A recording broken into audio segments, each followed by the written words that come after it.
அன்பு சார்ந்த நேயர்களே, இன்று சுக்கிரவாரம், வெள்ளிக்கிழமை. தனம் தரும் கல்வி தரும் ஒரு நாளும் தளர்வு அறியா மனம் தரும் தெய்வ வடிவும் தரும் நல்லன எல்லாம் தரும் அன்பர் என்பவர்க்கே கனம் தரும் பூங்குழலாள் அபிராமி கடைக்கண்களே, அபிராமி கடைக்கண்களே.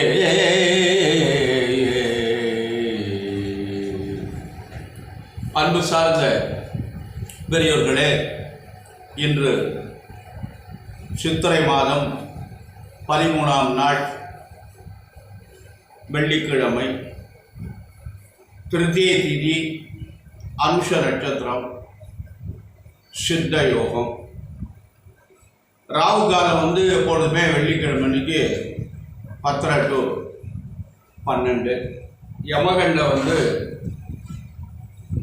3 முதல் 4. குளிகை 7:30 முதல் 9. சூலம் மேற்கு. அன்பான நேயர்களே, இன்று நாம் குரு பயிற்சி பலன்களுள்ளே செல்வோம்.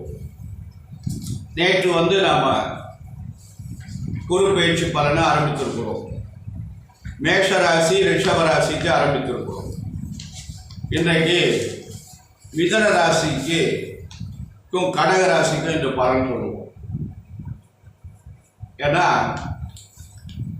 இன்னும் 4 நாள் தான் இருக்கு. அதனால் முன்னாடி சொன்னால் தான் அவங்களுக்கு எந்தெந்த ராசிக்கு நம்ம எல்லா ராசிக்காரங்களும் பண்ணணும். இருந்தாலும் எந்தெந்த ராசிக்கு எப்படி இருக்குங்கிறத நாம் தெரிஞ்சுக்க முடியும்.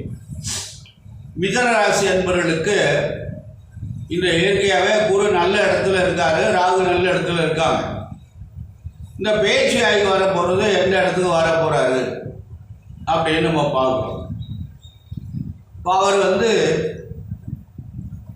புதன்கிழமை அன்னைக்கு வர புதன்கிழமை மே 1ஆம் தேதி சித்திரை மாதம் 18ஆம் தேதி சாயந்தரம் 5:19 பேச்சு ஆகுறார்.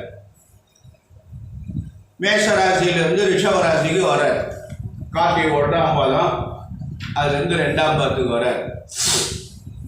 இந்த குரு பகவான் மிதுன ராசிக்கு எப்படி இருக்கிறாருன்னா 12ஆம் இடத்துக்கு வர்றார். இந்த 12ஆம் இடம் குருவுக்கு நல்ல இடமா அப்படின்னு ஒரு கருத்து இருக்கு. சில ஆய்வுகளை நம்ம செய்கின்ற போது குருவுக்கு எந்தெந்த இடம் நல்லது, எந்தெந்த இடம் கெடுதல் அப்படின்லாம் இருக்கு. மொத்தமாக எல்லா இடத்துக்குமே குரு நல்ல பலனை செஞ்சிருவாருன்னா சொல்ல முடியாது. குரு ராசிக்கு 2ல் இருந்தாருன்னா நல்லது, 5ல் இருந்தாருன்னா நல்லது, 7ஆம் இடத்துல இருந்தால் நல்லது, 9ஆம் இடத்துல இருந்தால் நல்லது, 11ஆம் இடத்துல இருந்தால் நல்லது. பாக்கி இடங்கள்லாம் அவ்வளவு ஒரு சிறப்பு இல்லை. ஜென்மம் 3, 4, 6, 8, 10, 12 இந்த இடங்கள்லாம் குரு இருந்தால் அவ்வளவு சிறப்பாக இருக்காது என்றும் பொதுவான கருத்து. அதனால இன்று மிதுன ராசிக்கு குரு பகவான் 12ஆம் இடத்துக்கு வர்றார். 12ஆம் இடம் என்பது விரயஸ்தானம். தேவையற்ற செலவுகளை எடுத்து விடுவார். கவனமாக நடந்து கொள்ளுங்கள். நம்ம கஷ்டப்பட்டு சம்பாதிச்ச பொருள்களை தேவையில்லாமல் செலவுகளை இழுத்து விடுறதுக்கு நிறைய வாய்ப்புகள் இருக்கு. அதனால் இந்த காலங்களில் நீங்கள் ஒரு நல்ல செலவுகளாக செஞ்சீங்கன்னா நல்லது. நல்ல செலவுனா என்ன பண்ணலாம்னா இடம் வாங்குதல், வீடு கட்டுதல், திருமணம் செய்தல், இதுதான் சுபவிரயம் என்ற பொருள். அதனால் விரயந்தர மாதிரி ஒரு சூழ்நிலையில சென்று விடாதீர்கள். அதனால் 12ஆம் இடம்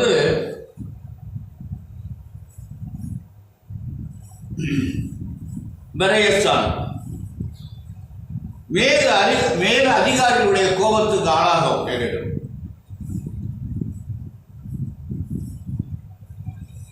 தொழில் அமைதி இருக்காது. பொதுவாக விரயம் அதிகமாக ஏற்படும். ஆனால் கணவன் மனைவி உறவு சந்தோஷமா இருக்குமா?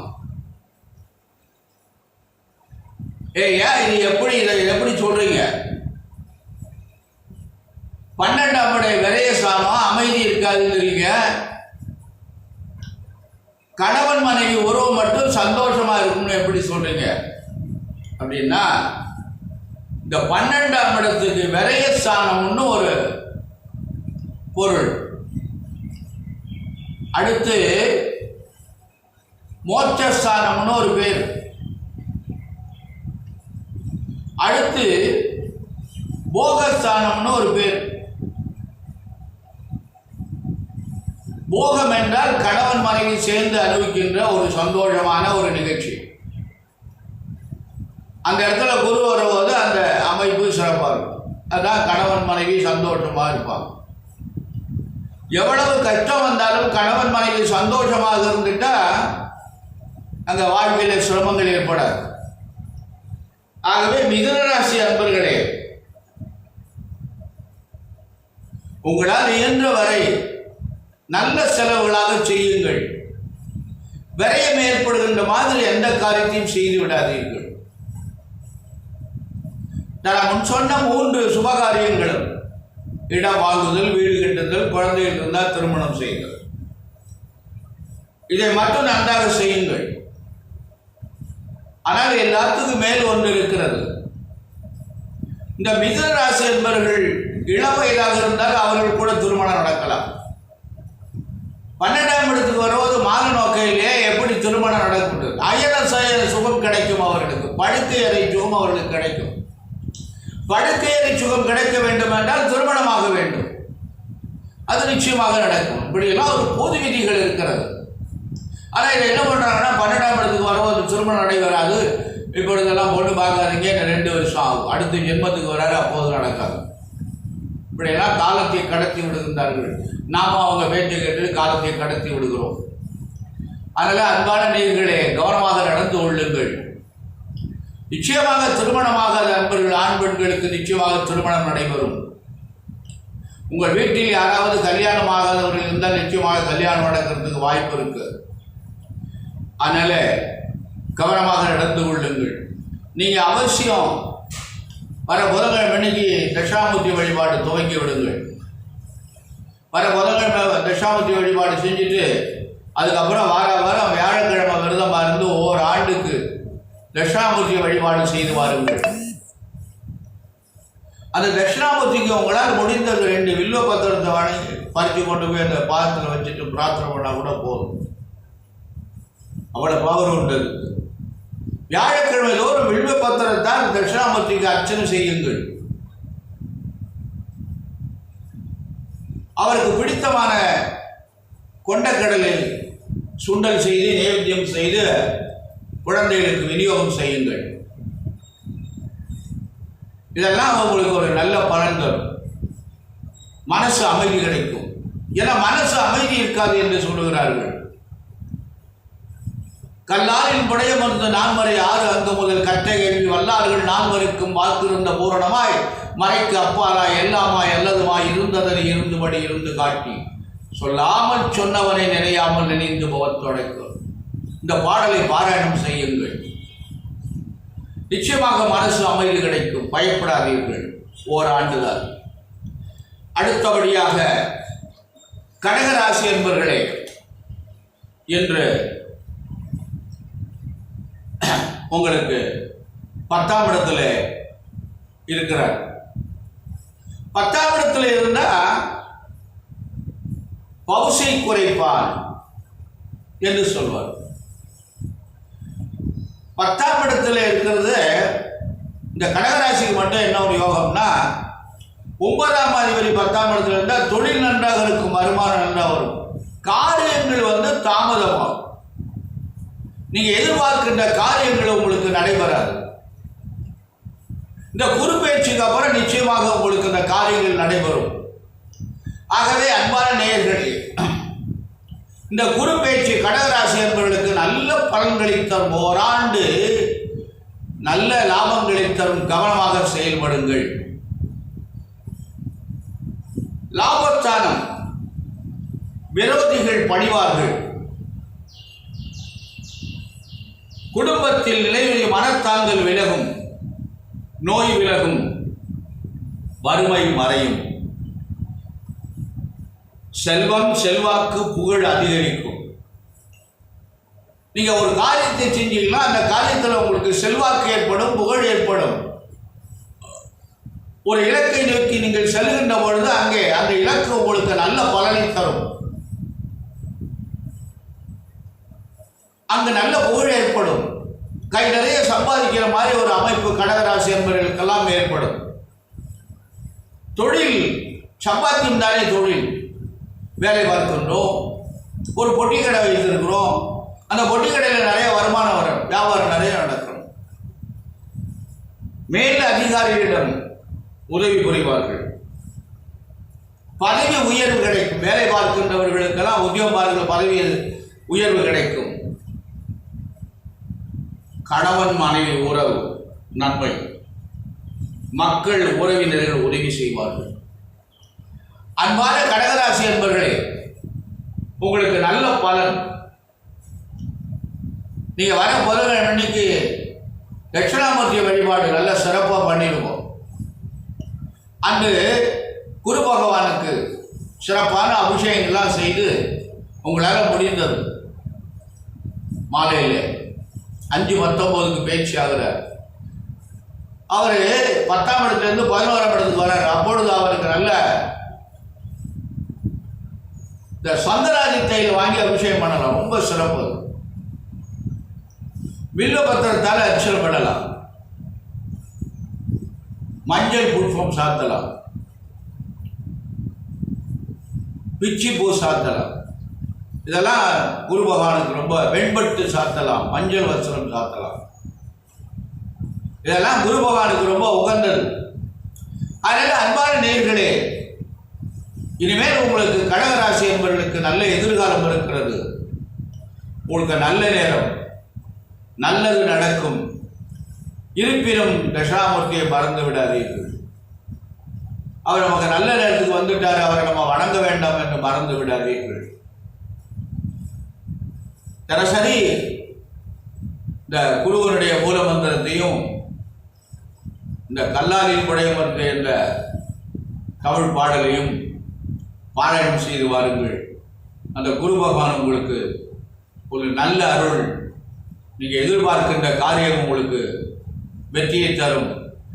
அன்பான நேயர்களே, அயர்ந்து விடாதீர்கள், துவண்டு விடாதீர்கள், முயற்சி செய்யுங்கள். கடகராசி அன்பர்களுக்கெல்லாம் இன்று ஒரு நல்ல நாள் மறந்திருக்கிறது. அதாவது படித்துவிட்டு வேலைக்கு எதிர்பார்த்து கொண்டிருக்கின்ற கடகராசி அன்பர்களுக்கு வேலை கிடைக்கும். திருமணமாகாத கடகராசி அன்பர்களுக்கு திருமணம் நடைபெறும். கடற்பயணம் எதிர்பார்த்து கொண்டிருக்கின்ற கடகராசி அன்பர்களுக்கு கடல் பயணம் கிடைக்கும். சொந்தமாக தொழில் செய்ய முடியவில்லை என்று இயங்கிக் கொண்டிருக்கின்ற கடகராசி அன்பர்களுக்கு தொழில் நடக்கும். சொந்தமாக தொழில் செய்யலாம். வீடு கட்ட முடியவில்லையே, வாடகை வீட்டிலே இருக்கவே என்றால் இப்பொழுது முயற்சி பண்ணால் நிச்சயமாக நடைபெறும்.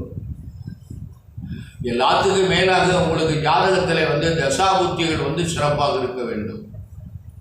இது கோச்சார பலன் தான். இந்த பலன் மட்டும் உங்களுக்கு முழுமையாக செய்துவிடும் என்று எதிர்பார்க்க வேண்டாம். உங்க பிறந்த ஜாதகத்தில் தசை புத்தி இந்த காலங்கள் சிறப்பாக இருந்தால் இதுவும் சேர்ந்து கொண்டு நல்ல விதமாக நடக்கும்.